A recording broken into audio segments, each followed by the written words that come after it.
Olá, na questão 4 a gente precisava analisar esse gráfico, né? Então precisava descobrir quem era a lei da função, né? Então a gente tinha 3 pontos determinados aqui, então tenho 2 para o x e 0 para o y, ou seja, um dos pontos que é raiz também, e o outro ponto aqui que é raiz também é 6 para o x, 0 para o y.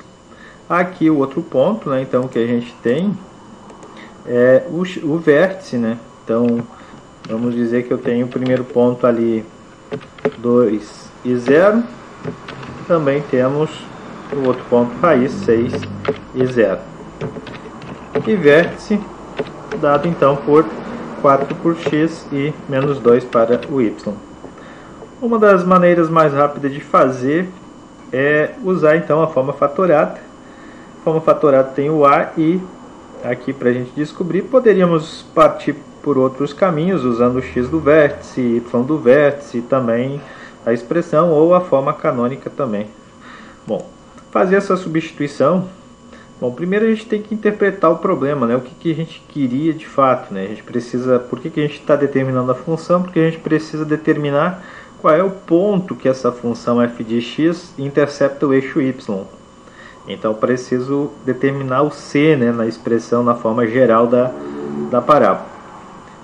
Então aqui só substituindo, então se eu consigo ter duas relações, vamos pegar por exemplo o x do vértice e já usar ele.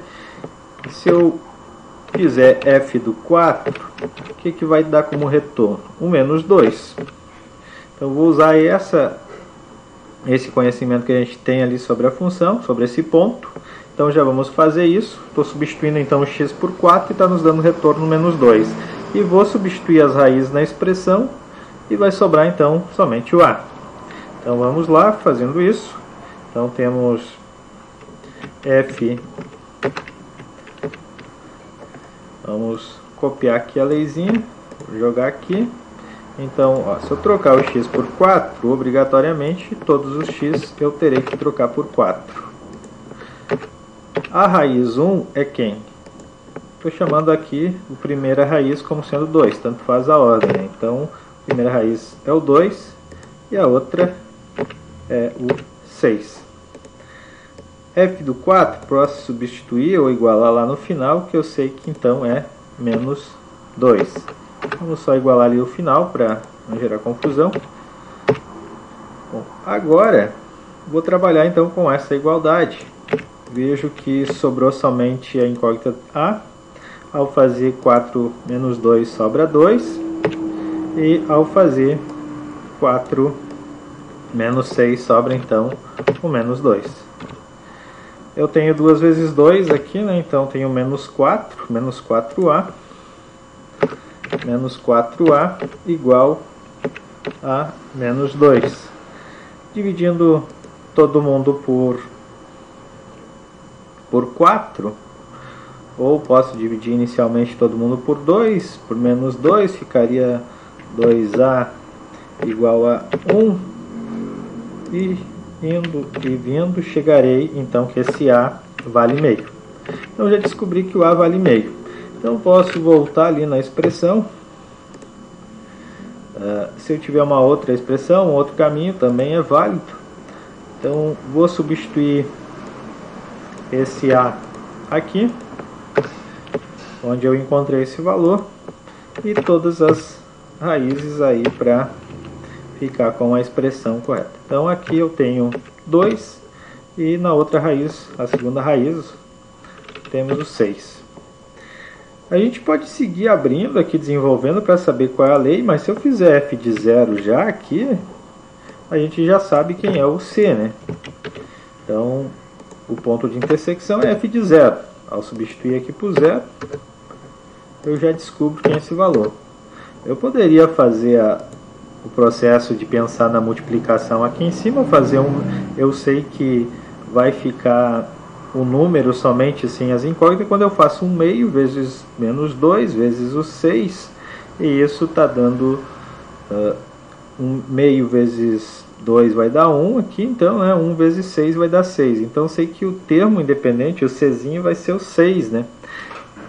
E aí quando a gente está fazendo f de 0, eu posso ter o mesmo raciocínio aqui, ou de forma análoga eu chego então que eu vou ter meio vezes o menos 2 vezes o menos 6. Tenho 2 vezes 6, 12, 12 dividido por 2, então deu 6.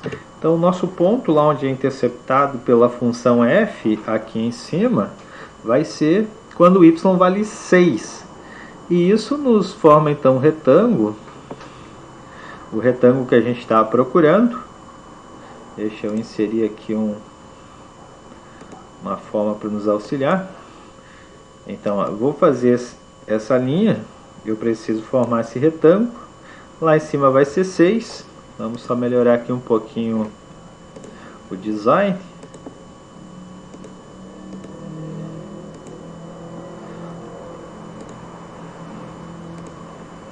Então, aqui eu vejo que a altura desse meu triângulo é 6 acima do eixo X, mais essas duas unidades que está abaixo. Então essa lateral aqui vai ser 6, e observo que a distância então até o X do vértice aqui são 4 unidades, né? Só ajustar isso. Então a base aqui é 4 unidades.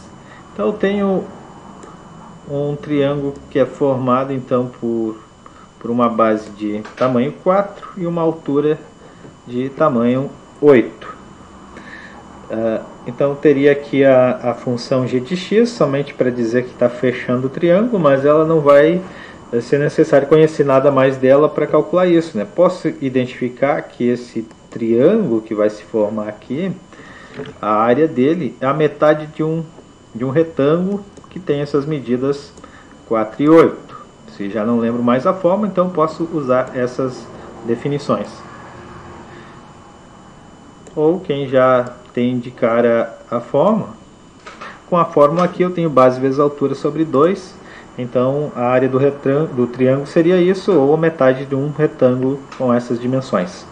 Então ao fazer esse cálculo, eu fico com a área 8 vezes 4 dividido por 2, então fiquei com 16 unidades de área.